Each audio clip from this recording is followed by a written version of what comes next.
Hi, I'm Dave, founder of Halloween Yarn, and today I'm talking about Slanted, the new indie body horror, sci-fi, teen, satirical, drama, comedy. It's a lot of genres. It was Regal's most recent mystery horror movie, although I hesitate to fully call it horror just because of how much is going on in it. It was a movie that I went into kind of not sure what to expect. When you watch as many indie horror movies as I do and review them, they can be very hit or miss. And I walked out of this one enjoying it much more than I thought I would. So let's talk about Slanted. Plant to grow the seed has to die. This is a common side effect. This is a common side effect. We open with a young girl from China. She and her parents have just emigrated to America. And at this movie's core, it is about what it means to move from one culture to another, what it means to be American, what it means to, especially coming as an immigrant, to assimilate into America. So we jump ahead to where she's a teenager. I'm glad I was not a teenager during the days of Instagram. I didn't, Instagram wasn't a thing until I think I was out of college already. So I'm very happy that when I was a teenager, we had internet message boards, we had MySpace, and it was a very different world. And sometimes I wish that world was better, but I digress. Our main character, Joan, she idolizes and wants to be popular. She sees the pretty girls at her school. There's one who's like a social media influencer, and she just wants to be like them. She wants to be prom queen, and she goes so far as to undergo a very sci-fi, because none of this is realistic, procedure that basically turns her from actress Shirley Chen into McKenna Grace. Yes, this is kind of a version of White Chicks, although the procedure is permanent, and it's done much better because they're just changing the actress instead of putting the weigh-ins in whiteface. As hilarious as that was, it leans very heavily into kind of over-the-top sociopolitical satire, just in about the imagery and they're driving around town and they see what looks like a Starbucks, but it's called Freedom Beans. The patriotism is dialed up to satirical levels to kind of illustrate how she sees herself as not fitting into it. But more than that, this movie is much deeper and more heartfelt than I think I expected it to be, or that maybe it should have been for all the satire. But it struck a chord with me because, little backstory. So my mom was born in Mexico, and she came to this country when she was a little kid. I think she was 3 or 4. And my grandmother obviously was an adult at the time.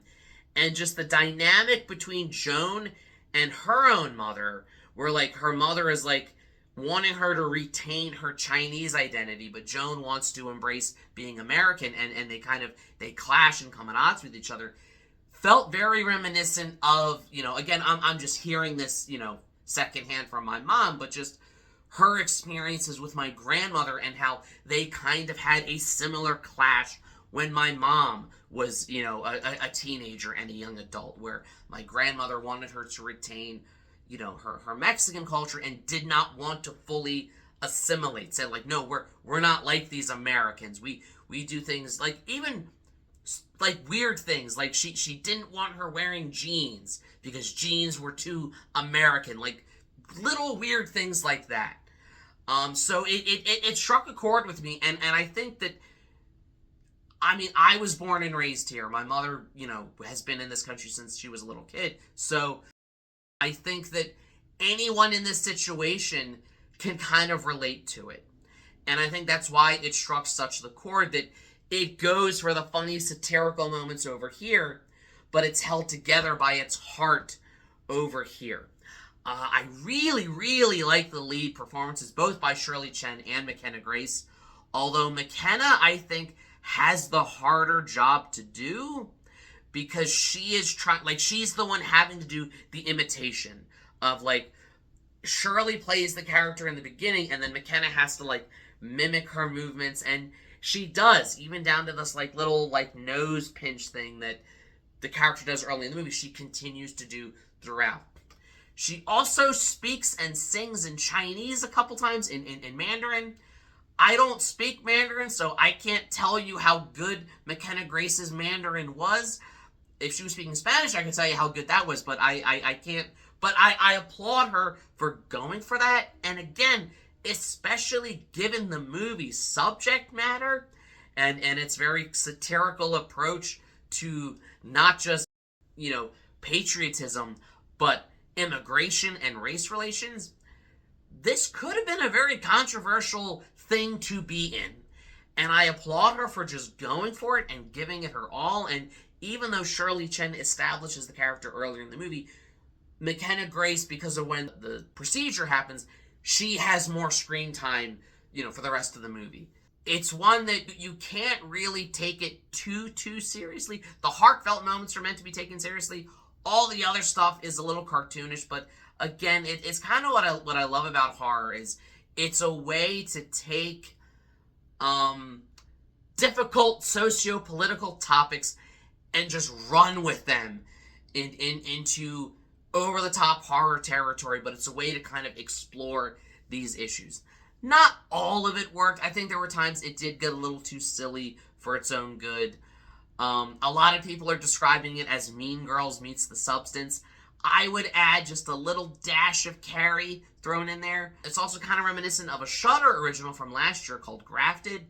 But for all of the works that it is derivative of, I think it has enough of its own voice and does enough on its own that it works for me. And I know that right now, it feels like we are on kind of a kick of movies and TV shows that deal kind of with unrealistic beauty standards and how people will go to dangerous lengths, and in these movies and TV shows like The Substance, like FX's The Beauty, like Grafted, like Slanted, that these people, mainly women, because again, the beauty standard, will do these dangerous procedures to still, appear young, appear beautiful.